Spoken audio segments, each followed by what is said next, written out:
in modern administration. Great number of theories have come on how in public administration, when the will of the people have to be implemented, it is the district magistracy which has always stood the test of time. We are also aware that when the courts of law have raised the issue of equality or rule of law, they have always mentioned that how district magistracy is answerable to the courts and how they should be implementing the canons of justice as well as the principles of our Constitution in an unflinching manner. We have also seen in the modern current context, when governments and elected governments, that too, have always spoken about an inclusive administrative network. Now, inclusiveness must begin at home, just as they say that charity must begin at home. Inclusiveness would automatically mean that the district magistrate, the collector, the superintendent of police, and the entire team of officers working in the district are on the same thread, and they're all invigorated by the philosophy of the government in office, and that philosophy which loves to reach to common man in a most effective manner. So I would personally appeal to all the officers here that under the dynamic leadership of our Chief Minister, when we are going to listen to him, let's all attentively see how each one of us can play an important role in implementing that program of action. Of course, we are bound by our own conduct rules and our own lines of distinction and discrimination, but undoubtedly the philosophy of the government must be implemented in a very steadfast manner. I'm only reiterating these issues, not that you're not aware, just to refresh everyone's memory here and see that the government's mandate is carefully carried forward by all of us here in this hall in an absolutely unflinching manner. I welcome all the officers to today's deliberations. I request Dr. Manmohan to carry on with the program. Thank you, sir. Thank you, sir. Now I request the Honorable Home Minister to kindly give her opening remarks. Navyandhra Pradesh చరిత్రలో దళిత మహిళలైనాకు హోంమంత్రిగా స్థానం కల్పించినటువంటి మా గౌరవ ముఖ్యమంత్రి వర్యులు Shri YS Jaganmohan Reddy గారికి, సహచర మంత్రివర్గ సభ్యులకు, అధికారులకు మరియు మీడియా వారికి నా హృదయపూర్వక ధన్యవాదాలు తెలియజేస్తూ ఉన్నాను. పారదర్శకత, నిష్పక్షపాతం, ఖచ్చితమైన పరిశోధన, త్వరితగతిన బాధితులకు న్యాయం, ఇవి మేము పాటించబోయేటువంటి మొదటి ప్రాధాన్యతలు, మా ప్రభుత్వం నిర్దేశించుకున్నటువంటి గమ్యాలు. బడుగు బలహీన వర్గాలకు, మైనారిటీలకు, ఇతర సాధారణ పౌరులకు పోలీసుల పట్ల విశ్వాసం పెంచడానికి గ్రామాల్లో ప్రజా దర్బార్ వంటి కార్యక్రమాలు, ఇతర అవగాహన సదస్సులను పోలీసు శాఖ నిర్వహిస్తుంది. రౌడీ షీటర్లు తదితర నేరస్తులకు కౌన్సిలింగ్ నిర్వహించే ప్రక్రియను పోలీసు శాఖ ఎప్పటికప్పుడు చేపడుతుంది. అంతేకాకుండా సమస్యాత్మక ప్రాంతాల్లో సీనియర్ పోలీస్ అధికారులు ఎప్పటికప్పుడు పర్యటించడం, రాత్రిపూట బస చేయడం వంటివి చేయడం వలన చాలా సమస్యలకు తక్షణ పరిష్కారాలు సాధ్యమవుతాయి. అదేవిధంగా మహిళలకు, పిల్లలపై రోజురోజుకు పెరుగుతున్నటువంటి అత్యాచారాలను అరికట్టడానికి, నేరగాళ్లను ఎక్కడికక్కడ కట్టడి చేయడానికి సంచార మహిళా పోలీస్ బృందాల పహారాను మరింత బలోపేతం చేస్తాం. మరియు రోజురోజుకు పెరిగిపోతున్నటువంటి మహిళలకు, చిన్నారులకు సంబంధించినటువంటి సమస్యలను ఇప్పటికే ప్రత్యేక విభాగాన్ని రూపొందించి ఇప్పటికే ఉన్నటువంటి విభాగాలను బలోపేతం చేయడం కూడా జరుగుతుంది. రహదారుల్లో ప్రయాణికుల భద్రత మా ప్రభుత్వానికి అత్యంత ప్రాధాన్యత అంశం. రోడ్డు ప్రమాదాలు, ప్రాణ నష్టం నివారించడానికి కాలేజీలు, పాఠశాలలు, జనసమూహాల్లోకి వెళ్ళి పోలీసులు అవగాహన కార్యక్రమాలు నిర్వహించడం జరుగుతుంది. రోడ్లపై ప్రయాణించే వాహనదారులకు నియమ నిబంధనలు పాటించేలా తెలియజెప్పడం ఇందులో ప్రధాన అంశం. రేపటి సామాజిక సంపద అయినటువంటి యువత గంజాయి, గుట్కా తదితర మాదక ద్రవ్యాలకు బానిసలవ్వకుండా వాటి వినియోగం వలన కలిగే హాని గురించి పోలీసులు విస్తృత ప్రచారం చేసి అవగాహన పెంచడం జరుగుతుంది. అంతేకాకుండా యువతను దురలవాట్లకు, అసాంఘిక కార్యకలాపాలకు ప్రోత్సహించేటువంటి వారిపై కఠిన చర్యలు తీసుకోవడం కూడా జరుగుతుంది.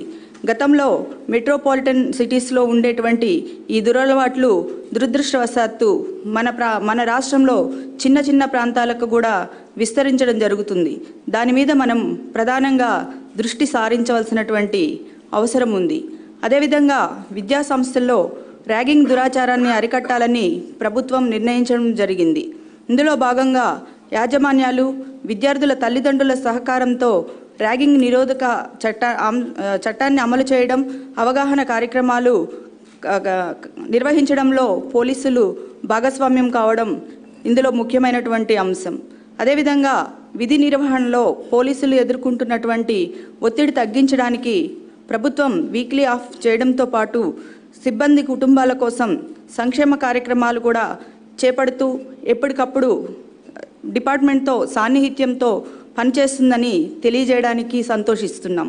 అదేవిధంగా 31/12/2018 నాటికి పోలీసు శాఖలో ఉన్నటువంటి ఖాళీలు 13,059. ఈ ఖాళీలను భర్తీ చేయడం ద్వారా పోలీసు శాఖను మరింత బలోపేతం చేసే ప్రక్రియను చేపడతాం.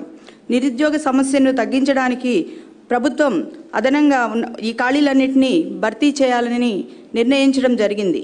అంతేకాకుండా గతంలో కేంద్ర ప్రభుత్వం అదనంగా మంజూరు చేయబడినటువంటి 4 బెటాలియన్లు కూడా, అందులో ఒకటి మహిళా బెటాలియన్, ఒక గిరిజన్ బెటాలియన్ ఏర్పాటు చేసి మొత్తం 4,000 ఉద్యోగాలను కూడా భర్తీ చేయాలని ప్రభుత్వం నిర్ణయించడం జరిగింది. ఈ మధ్యకాలంలో సైబర్ నేరాలు చాలా పెరిగిపోతూ ఉన్నాయి. వ్యక్తి స్వేచ్ఛను హరించే విధంగా వ్యక్తి దూషణ, అసభ్యకరమైనటువంటి పోస్టులు, అభ్యంతరకరమైనటువంటి ఫోన్ కాల్లు చేస్తున్న వ్యక్తులపై ఎవరు నేరారోపణ చేసినా కానీ వెంటనే వారిని కఠినంగా శిక్షించడం జరుగుతుంది. అంతేకాకుండా మట్కా, జూదం, బెట్టింగ్లు ఇలాంటి వాటిని సమాజంలో ప్రోత్సహించకుండా నిరోధించాల్సినటువంటి బాధ్యత మనందరి మీద ఉందని తెలియజేస్తూ ధన్యవాదాలు. Thank you, ma'am. Now I request the DGP to give overview of Home Department and make a presentation.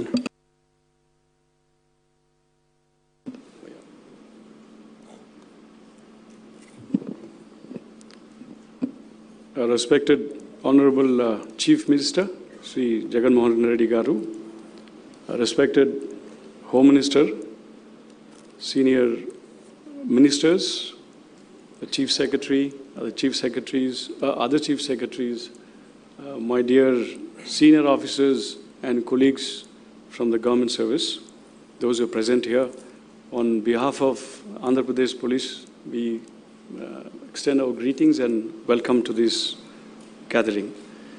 At the outset, I must thank the Honorable Chief Minister for having given me this opportunity to head this police, this esteemed Andhra Pradesh Police, which has always been a front runner in the policing domain in the country.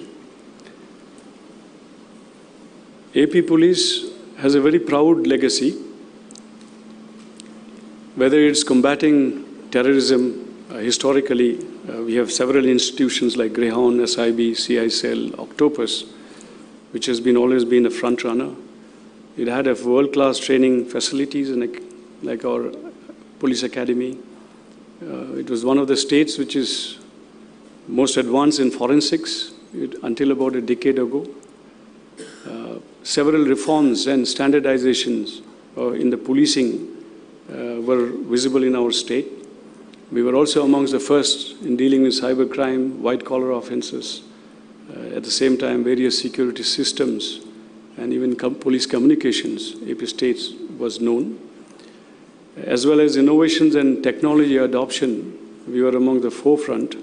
Andhra Pradesh Police was a role model for all others to adopt, emulate, and replicate.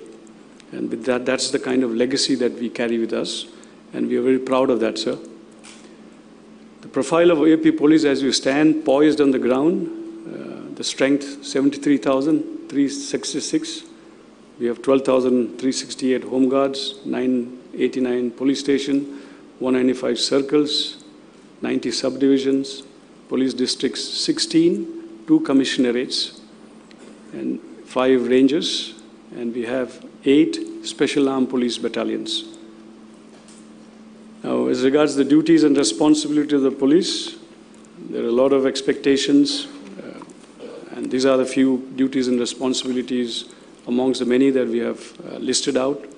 Protect life, liberty, property of human rights and dignity, prevent and detain crimes, enforce and uphold rule of law, promote and preserve public order, protect internal security, intervene during disaster and distress, manage traffic on the roads and highways, amongst many.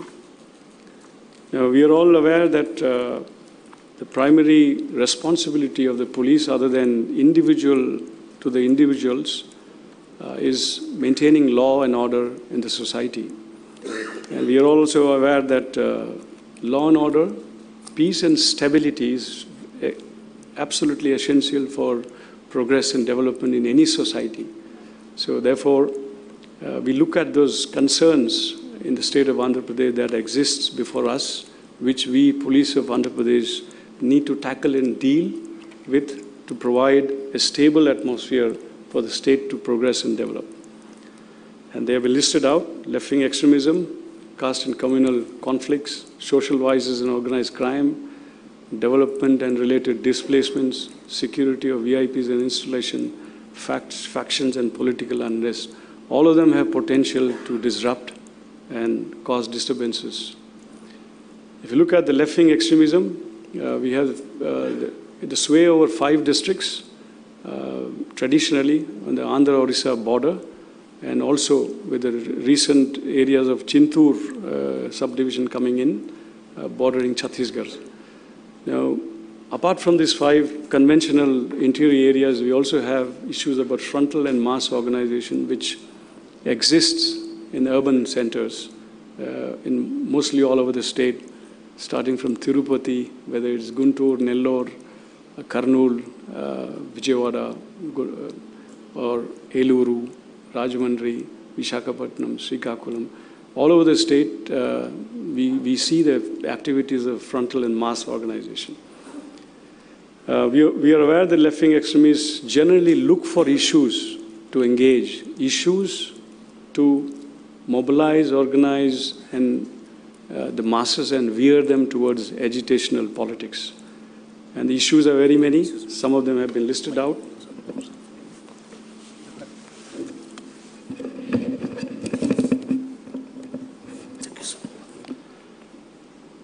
Some of the issues have been listed out, but they are not all encompassing, because issues keep emerging and they'll keep looking for opportunities to engage and involve in issues and around which they would like to create awareness, generate interest of the masses, mobilize them, organize them, and then lead them, veer them towards agitational politics, and thereby create disturbances in the society. There are methodologies, the actions we have listed out: eliminate political and other targets, attack security forces, obstruct developmental activities. They also deploy action teams for very pointed actions. Now, all these activities, the objective is to usher in new democratic revolution and seize state power. So this is always a lurking danger that we always have.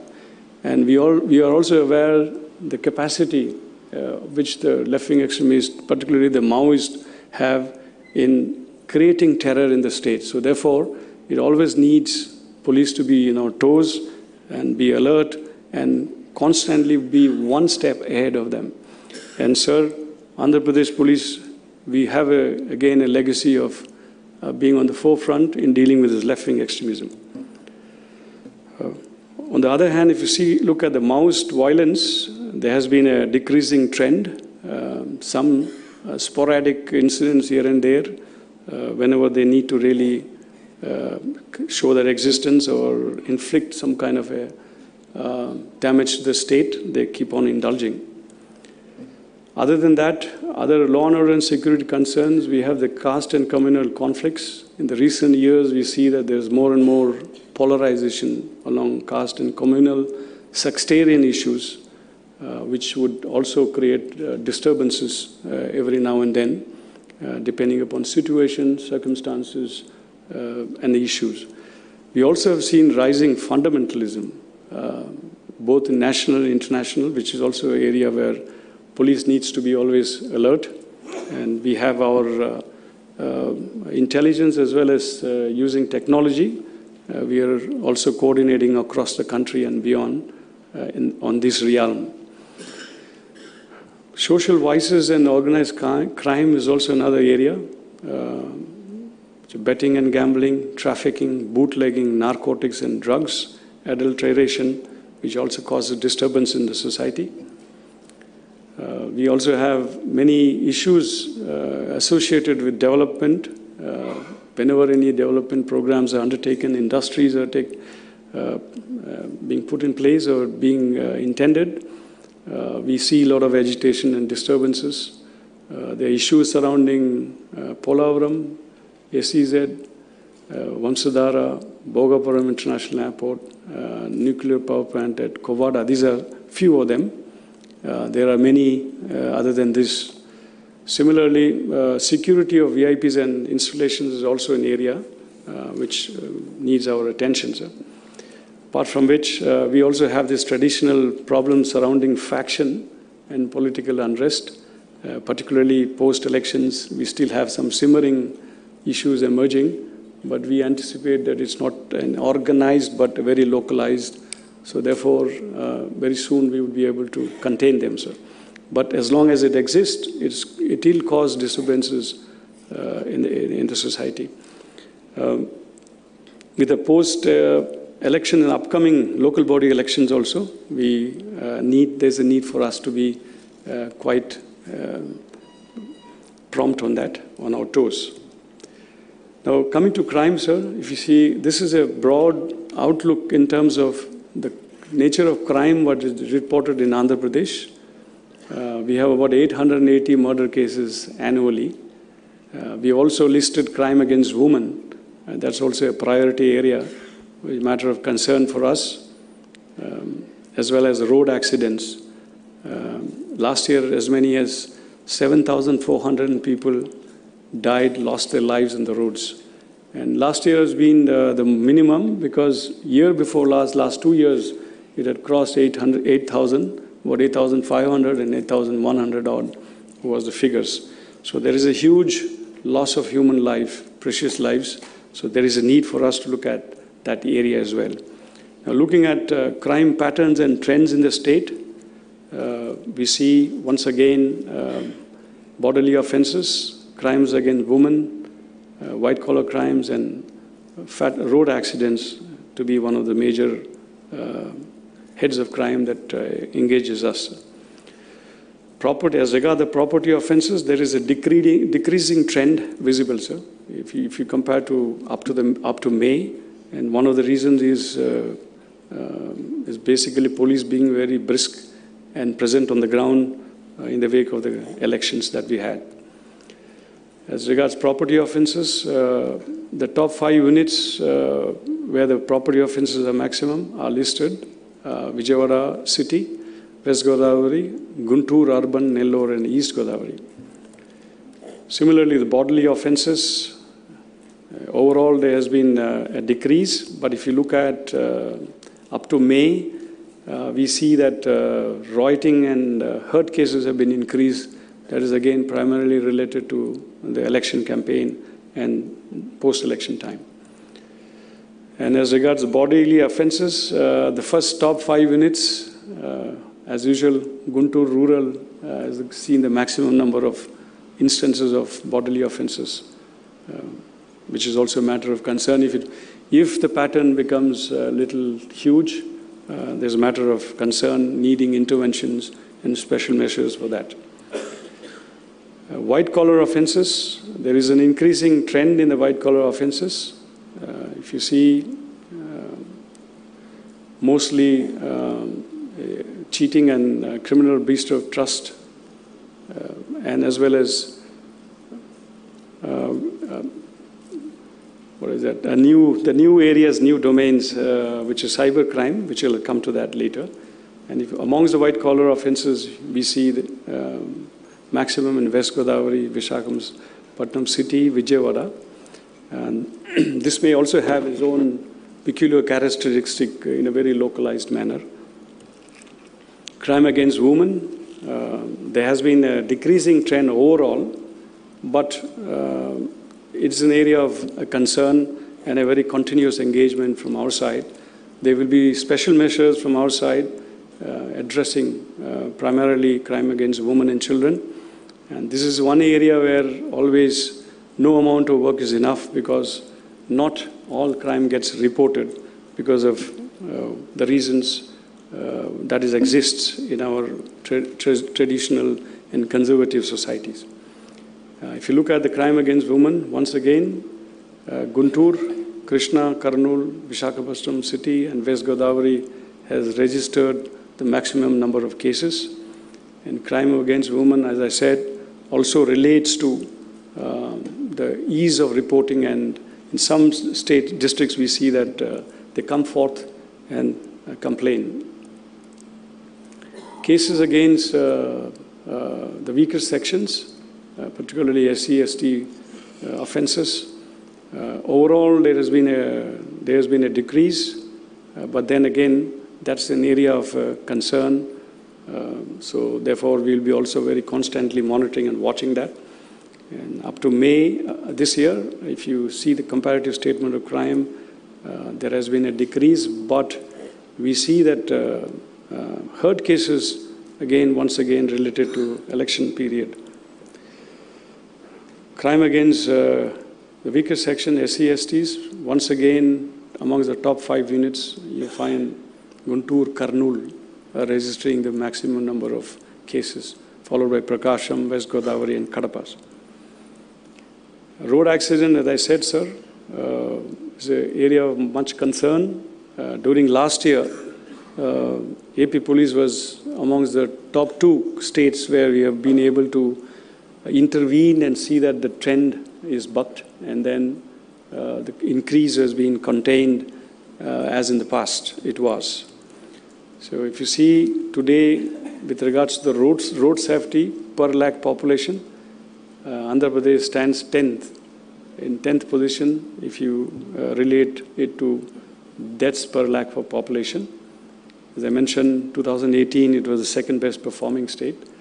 And road safety is a domain, is an area which needs multiple stakeholder intervention, starting from education, engineering, enforcement, environment and emergency care needs as well, post-accident needs, also integration of all emergency response and stakeholders to reduce the death.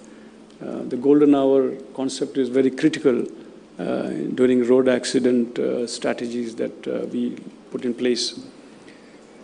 There is also a need to evolve a state policy and a strategy to deal with this, with the rate kind of casualties that is being visible on the ground on a daily basis. These are the figures which reflects the situation on the ground. And if you see, sir, the road accidents up to May this year, once again, the top 5 units where we see maximum, and most of these deaths are occurring in the national highways and state highways. Coming to crime against children, that's also another area that needs attention. It has been consistently quite high in the state. So we also need to have devise strategies, and that is also a focus area of this government. We shall also be undertaking special measures for that, sir. And as far as reporting is concerned, top 5 units, Guntur rural, West Godavari, Krishna, Prakasham, Guntur urban. Sir. Coming to cyber crime, this is again a new area where we find increasing trend in terms of offences, and we see that up to May there has been unusually large number of cybercrime instances. So there is a need